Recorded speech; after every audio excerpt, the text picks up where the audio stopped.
11 రోజుల యుద్ధ నష్టం అత్యధికంగా ఆస్తి తప్పించి ప్రాణాలు కాదు. మనం అబ్జర్వ్ చేస్తే ఇజ్రాయెల్ గాజా మీద చేసిన దాడిలో ప్రాణ నష్టం ఎక్కువ ఉంది. ఎందుకని? అక్కడ ఉన్నట్టు హమాస్ తీవ్రవాదులు దాడులు జరిగినప్పుడల్లా వాళ్ళెళ్ళి బంకర్లో దాక్కుంటారు, ప్రజల్ని బయట వదిలేస్తారు. వీళ్ళ మీద దాడులు చేసినప్పుడు ప్రజలు చచ్చిపోయేలా చేస్తారు. తద్వారా అయ్యో చిన్నపిల్లలు చచ్చిపోయారు, మహిళలు చచ్చిపోయారు, వృద్ధులు చచ్చిపోయారని ప్రపంచానికి చెప్తారు. ఆడు మాత్రం సేఫ్గా ఉండేటటువంటి ప్రయత్నం చేస్తాడు. అక్కడ జనసాంద్రత ఎక్కువ కాబట్టి త్వరగా ప్రాణాలు కోల్పోయేది ఉంటుంది. అదే ఇక్కడ వచ్చేటప్పటికి కథ వేరుగా ఉంటుంది, ప్రాక్టికల్ థింకింగ్ వేరుగా ఉంటుంది. తాజాగా జరుగుతున్నటువంటి పరిణామాలు ఏంటి?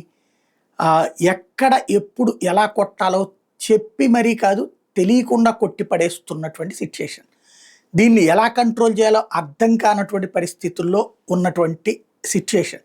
దీన్ని సరిచేయడం సాధ్యం కాక కొట్టుకుంటున్నటువంటిది ఇరాన్ వంతు. దాంతో బాలిస్టిక్ మిసైల్స్ ఇజ్రాయెల్ మీద వేస్తుంది. ఇజ్రాయెల్లో 200 మంది దాకా ప్రాణాలు కోల్పోయారు అనేది ఇరాన్ చెప్తుంది. బట్ 60 మంది దాకా ప్రాణాలు కోల్పోయారు అన్నటువంటి వాళ్ళు చెప్తుంది.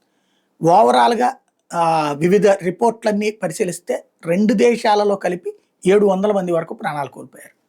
2 దేశాల్లో కలిపి. అంటే ప్రాణ నష్టం చాలా తక్కువ.